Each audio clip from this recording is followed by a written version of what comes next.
Hey everyone, Andrew here, and at the beginning of this month, I went on a small hiatus, but we're back and ready for the new year. Now, 2020 was crazy, but in all seriousness, it was great as we continue to see the show's listener base grow, and we owe it to you for coming back and sharing the show with others. Now, if you haven't yet and would like to show even more support, you can check out our Patreon at patreon.com/IGM podcast, or write a review on Google, Apple, Spotify, or wherever you're listening. It can go a long way. In whatever capacity you show your support, we really do appreciate it, so thank you so much. Also, I wanted to give a quick shout out to Dakota, who kindly reached out to me and offered his time to share some amazing tips on how to improve the audio quality of the show. Again, I can't thank all of you enough for the support you give us. It truly means a lot. So with that said, let's get to the show. Hey everyone, and welcome back to another episode of Indie Game Movement, the podcast that talks about the marketing and business of indie games. I'm Andrew Pappas. I'm going to be your host today, and this is episode 142, where we are going to be talking about how to execute some Killah Crowdfunding Part 2. All right, so hindsight is always 2020, but knowing how to look at things and apply your learnings is more important than just acknowledging them, especially when it comes to crowdfunding campaigns.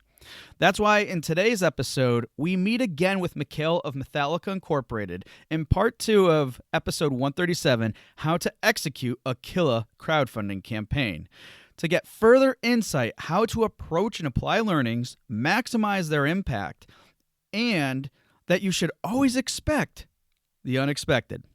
So that's what we're going to be talking about right here today on Indie Game Movement.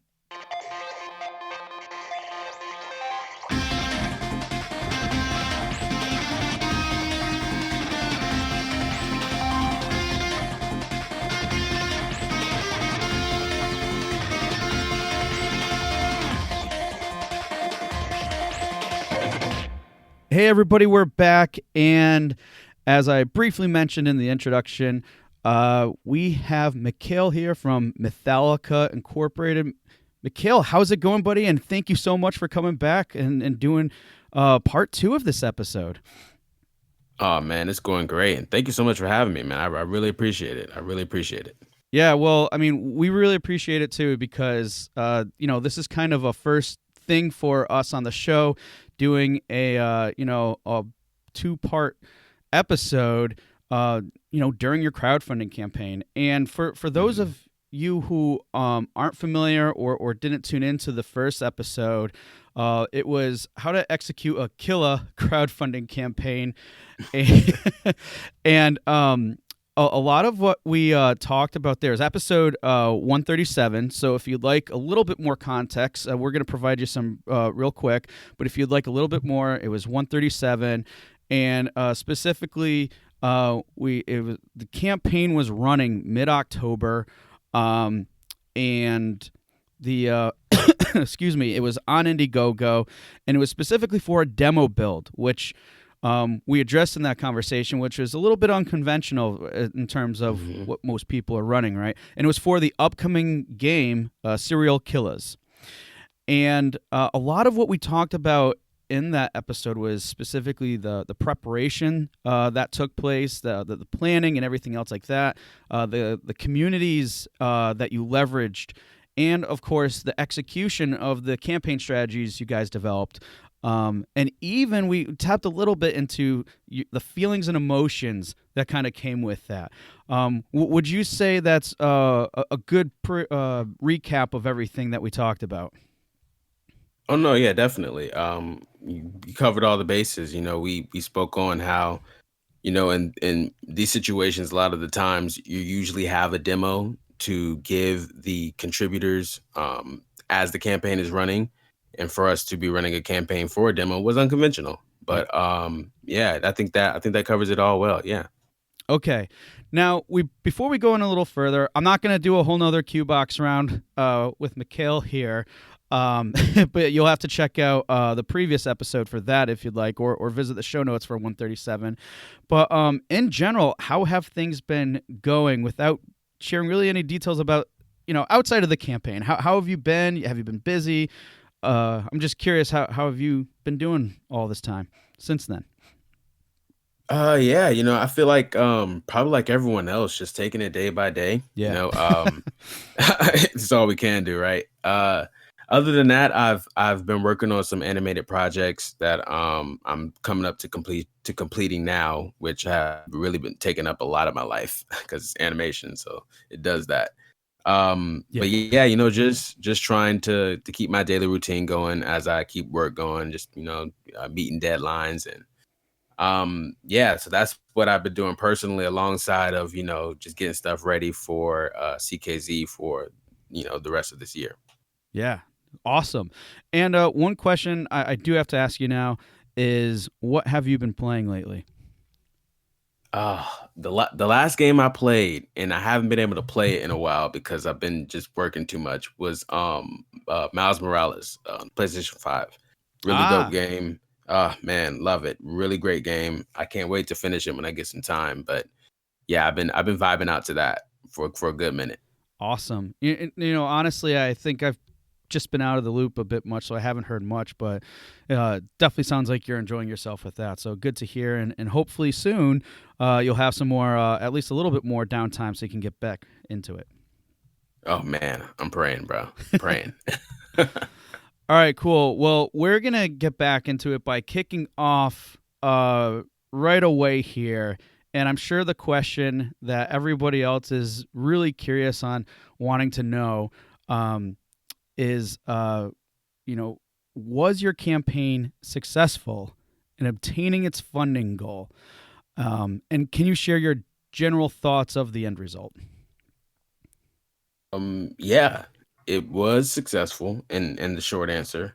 Um, as far as general thoughts, I would say the lesson that I personally learned was things work out in ways that you may not expect them to work out, but they work out, you know? Oh, So okay. that was the lesson that I got from it. And it's just I'm grateful for that. All right, cool. So I'm sure we're going to dive into that a little bit more in terms of, how things can happen that you never necessarily anticipate, right? I mean, Hmm. that's kind of how life works in general, but and you would expect it to, you can always have a plan with something, but that doesn't mean that other things, won't pop up and such. So Exactly. all right, cool. Well, why don't we dive in a little bit further? So basically, the campaign was successful, but we're going to obviously dig in a little bit more to find out how it was. So, but first things first, now that it's in the past and everything, I'm sure there's always going to be something that you'd want to do differently. So I want to lead this discussion with, you had a fairly large community that was very supportive of this campaign. Do you feel that there could have been ways or mechanisms in which their support could have been amplified to gain additional support from new backers or fans? Yeah, definitely. I think there's always ways to improve the marketing strategies, especially in situations like these.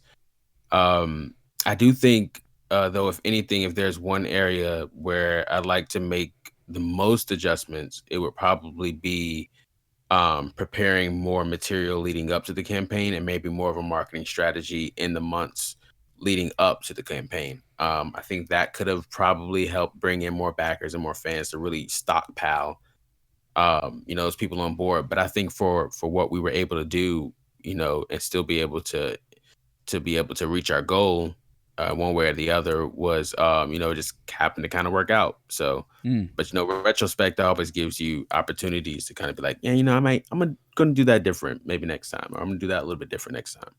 Yeah, no, definitely, and I think, and I think it's good to say too, where a lot of people, whether they put a lot of planning in forth, which, as we discussed last episode with you, that you guys definitely did, but even with that, and I mean, because it was what, like approximately like a 6 month time period or more that you guys kind of knew you were Mhm. going to take this approach, but even with that understanding and knowing that you were going to do this, you still could have put a little bit more forth with planning, at least from the marketing front, or even with having more material too. Exactly. And actually, in my mind, see, the way I saw it was, I think where the campaign ended, we had about like half of our goal.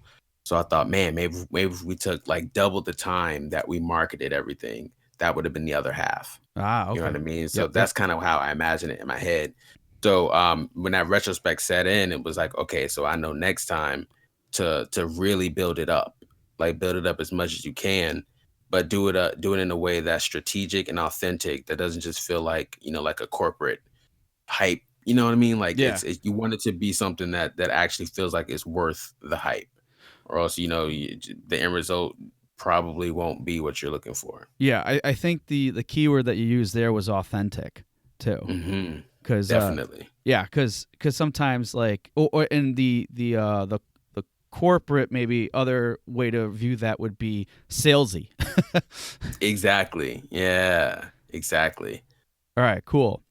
All right. Well, another thing I'm curious about because I noticed that this was something that you had going on. I did consider doing it myself, but I just got sidetracked and didn't. But outside of the rewards that you were offering within the campaign, you also had open auditions for voice Mhm. actors, and I was just curious, like, how was this process in general? And did you see this as another means to create more awareness for this campaign? Yeah, I think we definitely did. What we didn't foresee though was the turnout, the response. I mean, it was just really mind blowing. Wow. Okay. To see just kind of how voice actors, when you turn on the signal, the bat signal for voice actors, they come, and Yep. it's really it was really awesome. It was really awesome to see. But yeah, I think I would say that was probably like the peak of the campaign, and I Okay. think that third it got us the most followers, the following boost on Twitter. It really helped push the content out on Twitter even more. That was towards the end of the campaign though, so we had already been talking to our private investor at that time, so we are just kind of just TikToking the days until it was time.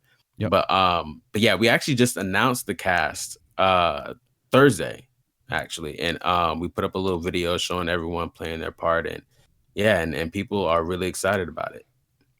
Yeah, so at the time that this airs, everyone, it will be about 5 days or so since that announcement went out. But it's totally worth checking out, just to see, the cast or the voice actor cast too. Um, and no, and I really think that what you guys did there was pretty awesome because a lot of times too, when people are setting up campaigns and stuff, there's like you would expect, they would really focus on the game itself, right? And Hmm. specifically, but we talked a bit about communities in general and how you and your team already had a pretty big community outside of some of the other work that you've done with through your animation and such. But Hmm. what I think is really great here because you were using voice actors, and I would like to add too, if I remember correctly, you weren't just soliciting or opening it to professional voice actors. Obviously they could come forth, but it was anyone who was just interested in that role and applying Yeah. for it, right? So Hmm. so an amateur or what, or just someone who thought it would be cool to be part of that, you had that open. So but what I really want to say here is you found another way to kind of tap into a whole other community, that specifically isn't necessarily game related. You could say indirectly it definitely could be, but still, it just seemed pretty interesting. And you even said that when you made that announcement for people to audition for that role, you even saw a spike and everything else. So Yeah. it just goes to show how being a little bit creative while still keeping some of the certain aspects of your project in mind that are required can even tap into other communities that you normally wouldn't have thought about. Exactly. And the crazy thing about it is too is when we started it all, we wanted everyone to know that, especially people that were auditioning, that we're not just looking at the game. This isn't just for the game. This is for the Netflix series down the line, or this is for any animated spin-off, whatever kind of IP related thing that these characters that we really believe once this game is finished in the forefront are going to become iconic in their own right.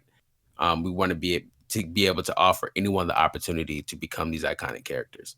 And there's a lot of talented people out there. There's a lot of talented people out there that just aren't given the opportunity to show their talent as often.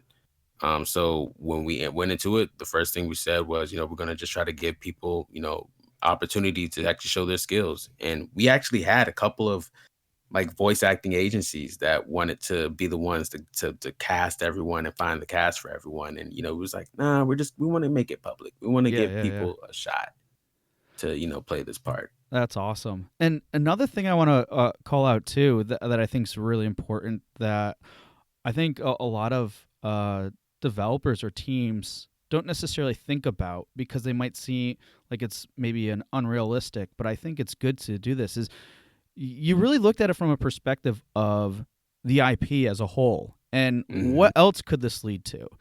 Now, with your background, I think it might be a little bit more apparent for you to think in terms of, hey, there could be a Netflix animated series around Exactly. this or something like that, right? But I mean, to the point, you're not just making a game, you're also thinking about all those other opportunities. I mean, let's say merchandising could easily be like action figures or what have you, right? And I think a lot of people kind of limit themselves by not thinking that way. It doesn't mean those things have to happen or whatever, but if what I'm trying to get at here is, if you plan big, if you fall short of that because you went a little big, you're at least going to probably be in line of being better off than if you weren't planning there at all. Exactly. I mean, like, and at the same time, you have to build the vision. You have to Right. build what you want it to be, because at some point, if you meet up with a distributor now, whatever it is you're doing, and they're ready to put money behind you, they're going to want to know a 10-year plan. They're Yeah. going to want to know how they can keep making money from what they're doing.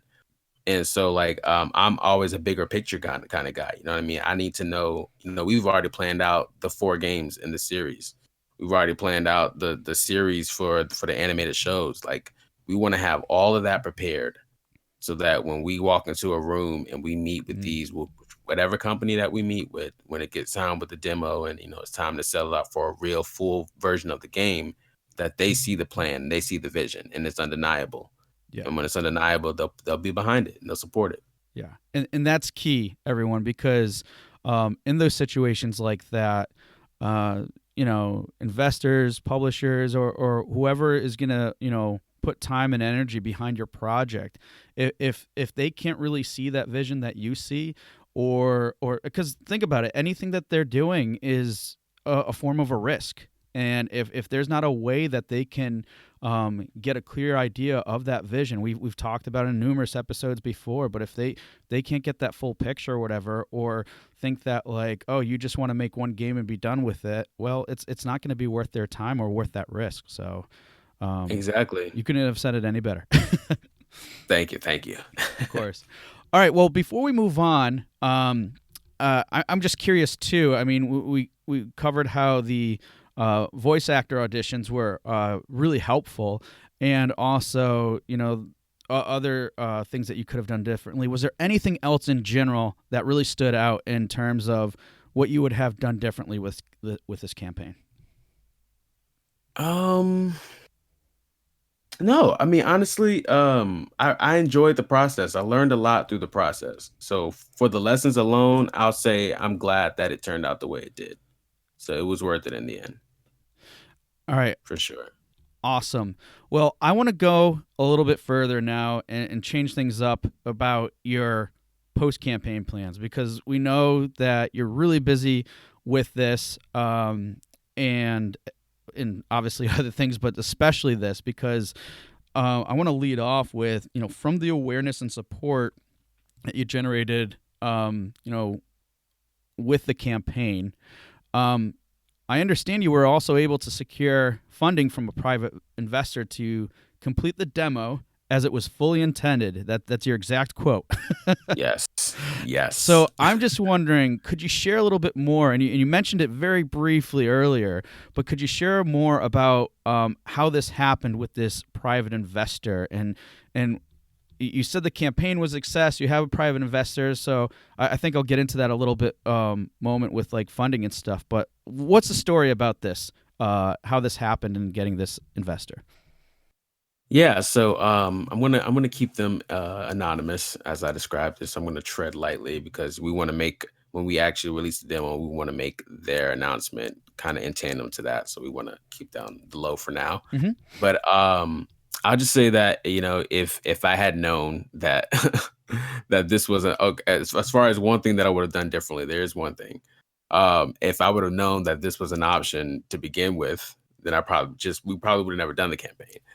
But like I said, though, everything happens. Like I honestly feel like everything happens for a reason. And I have incredible colleagues who have been, watching me and who have been following me for a very long time. You never know who's watching you. That's another lesson. Yep. Um, and because of this, they understood my vision and supported it and was like, we want to make it happen. We want to help you make it into reality. So in the end, the campaign actually kind of served as a way for us to get the IP seen, Mm. but also to kind of track the hype behind the project, which kind of further influenced the investor to come on board. So in a way, everything happened for a reason. So if we had not done the campaign, maybe the investor wouldn't have seen the hype behind the project as much and wouldn't have been as willing to invest into it. So it just all worked out. So one thing I wanted to point out about that too is a lot of times when people are, thinking about crowdfunding and such, they're more so of thinking about it as just as a means to get funding, but they're not necessarily looking at it from a perspective of creating awareness, which is probably more secondary, but it's still really important. And to your point that you made, if it wasn't for the crowdfunding campaign, there's a good chance that you probably would have never been seen by this private investor. Is that safe to say? Yeah, or at least there's a safe chance that the potential of the project wouldn't have been noticed by the private investor. Like to see the people's response to it showed that it was worth the investment.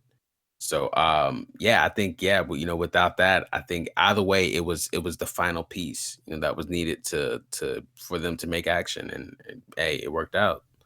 Yeah, and in this example with Mikhail, obviously we're talking about a private investor, but that could be anyone. Like you said Hmm. earlier, you never know who's watching, and whether it's an investor, a publisher, or even a small group of fans that are become like loyalists or brand advocates, like you still never know who's watching.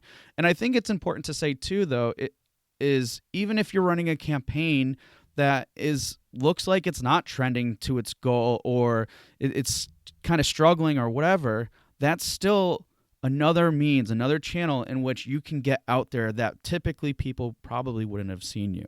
So again, I think it's Exactly. yeah, it's important to look at the other, if you want to put it more analytically or whatever, like KPIs that are associated with your campaign, your key performance indicators. That it's not just about money or the bottom line at the end of the day. Sometimes, Mhm. I mean that's not the Yeah, only thing that matters, right? Is I guess what I'm trying to say. it's so many other factors. Yeah. Yeah. So, all right, then, in light of receiving funding from this private investor, how did this change your post campaign plans? The good thing is that it didn't really change them much. Honestly, the plan was to make the demo with the budget in mind, and we can do that, and we're in the process of doing that.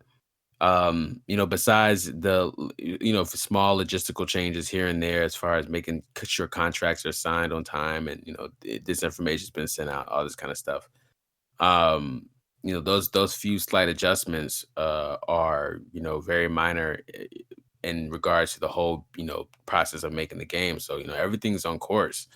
And what the best part I think that we were really excited about, coming into, especially with an investor. And I know a couple of people had questions about this. They thought, oh, well, if there's an investor, does that mean that you guys won't have complete control in making it Mm, the way that you intended at first? And that's a valid question.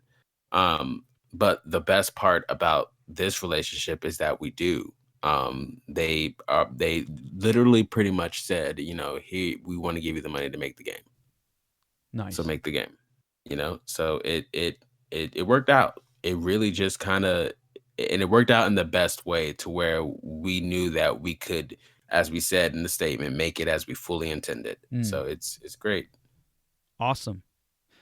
Now, I'm also curious too. Since you received, the funding from the private investor, did you still use the funds that you acquired from the campaign backers for additional goals, or let's say, other things that might not have been in the scope of the campaign? We considered it.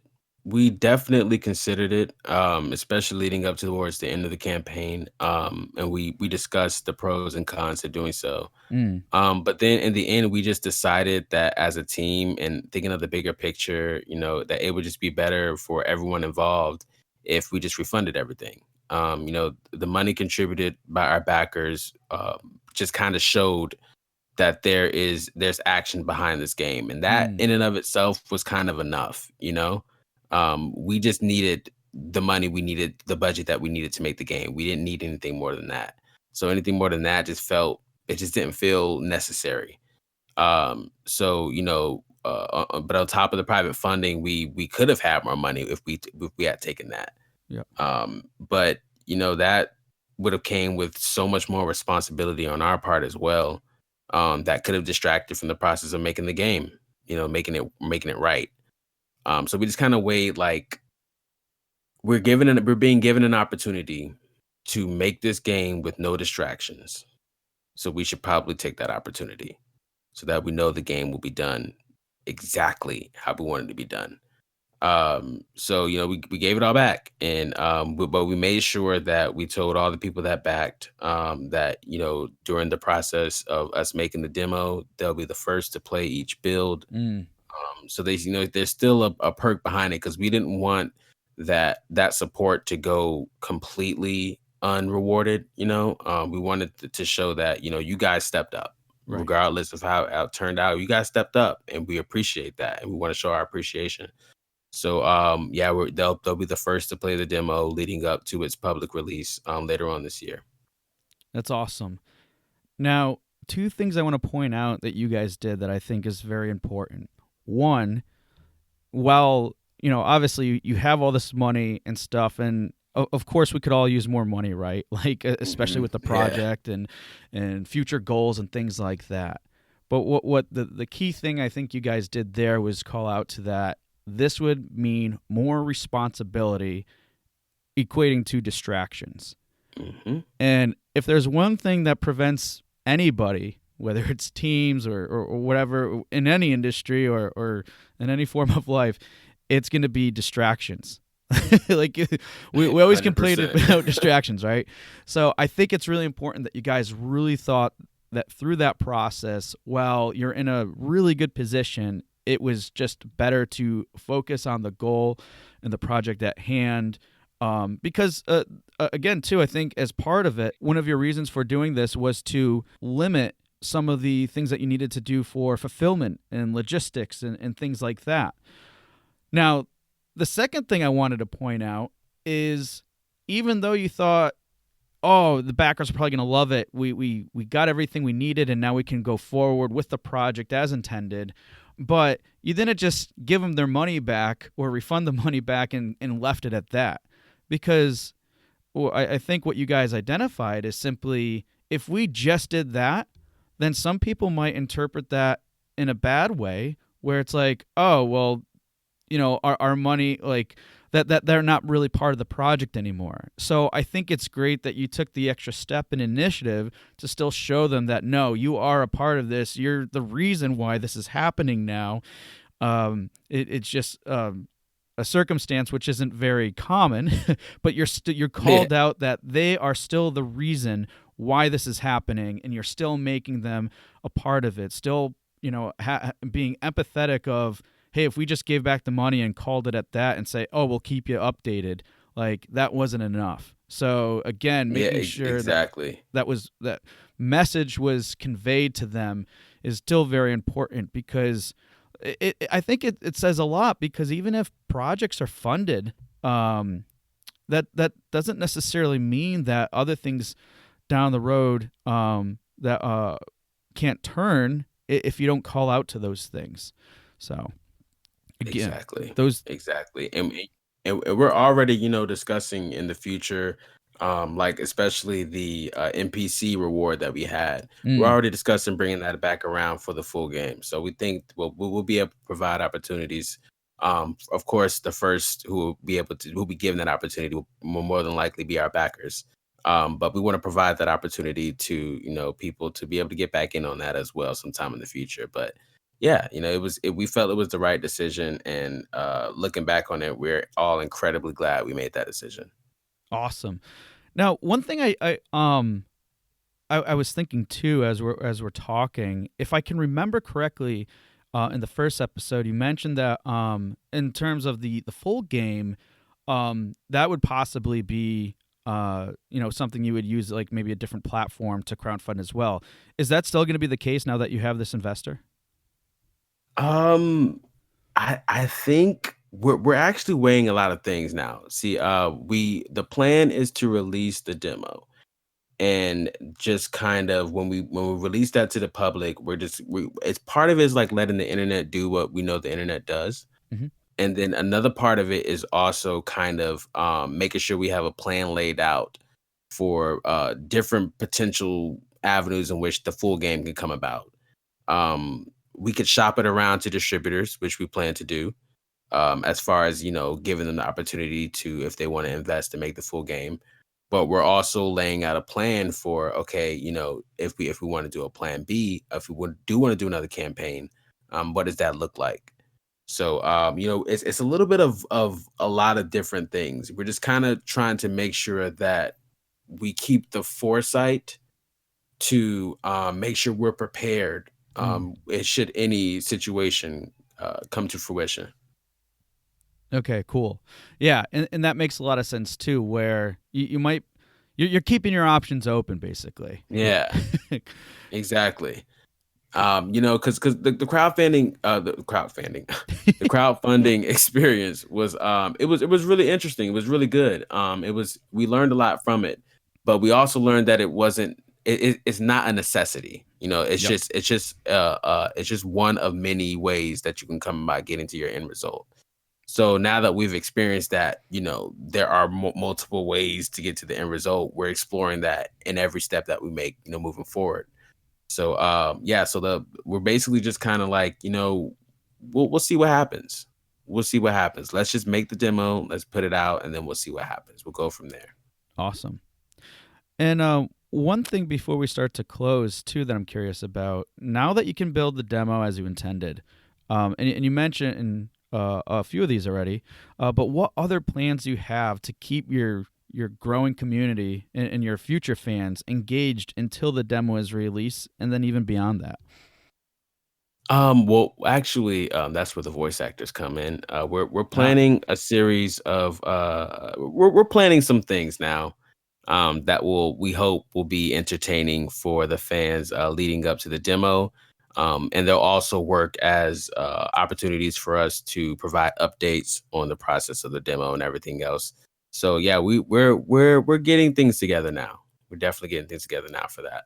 okay, so it sounds like you want to kind of keep it under the wraps a little bit, but understandably so. But I think it's super cool that like the one thing that you did call out to, and I think people can get a good idea on this, is like you're that's part of where the voice actors come in. So Hmm. again, everyone, like think back to how they incorporated the voice actors. At the main focus, I guess, is they needed voice actors. That's what they were planning on for this project. But it was a means to leverage a whole different community that they typically didn't have, and it got a lot of attention because they made it so open on that front, giving anyone out there an opportunity. And it as Mikhail said, it got a lot of spikes and attention and awareness in different Hmm. areas. And now they tried that. That was clearly a strategy they used, and they saw how it worked. So now they're even planning it for the future. So think Hmm. of what other kind of content they could probably put together with these voice actors that can make it not only more engaging for their team, because I'll count the voice actors now kind of as like other team members in a way. But it's going to make it more engaging for the rest of their new community, getting other fans and even prospective fans.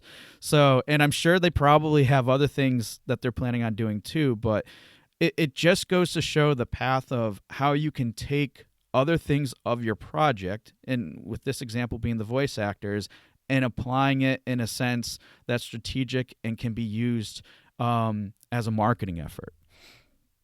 Exactly. Yeah. Think outside the box, you know? I Yeah. know it's cliche, but it's a great saying. Awesome. Well, I love that you guys are doing that too. It's really creative, and and it's one thing I always like try to preach to an extent too, is like just think of everything that you have in your project and do whatever you can to chop it up and put it out there in a nutshell. Exactly. So cool. But that one's really really cool and interesting. So I'll be excited to see how that turns out and in that campaign specifically. All right, so we did kind of talk about this, but just as we close, I'm just curious as to like what are these general lessons that you have learned. Like the main thing is, what else do you think that came out of this campaign that you didn't intend on? I would probably, not to bring it back to the voice actors again, but I'd probably bring it back to them as Mm, well. As it was something we envisioned, but we really enacted it mid campaign. We decided to do it. We made the decision mid campaign. mm, So we just and seeing how that just all turned out and how it allowed us to be able to make the plans that we have now. It was just like this beautiful domino effect of just things kind of working out. And I would say that's something that we didn't really expect, especially not this early on. mm, But it's one of the decisions we are the most proud of making, because it just we've seen the engagement from it. We've seen how much people responded to it.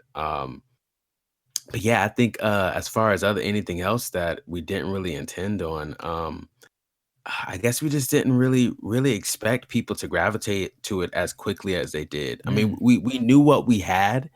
I don't want to say we didn't expect it, because we knew what we had. We believe in what we're doing, but it's kind of like you do expect it, but when it happens, you're still blown away by it.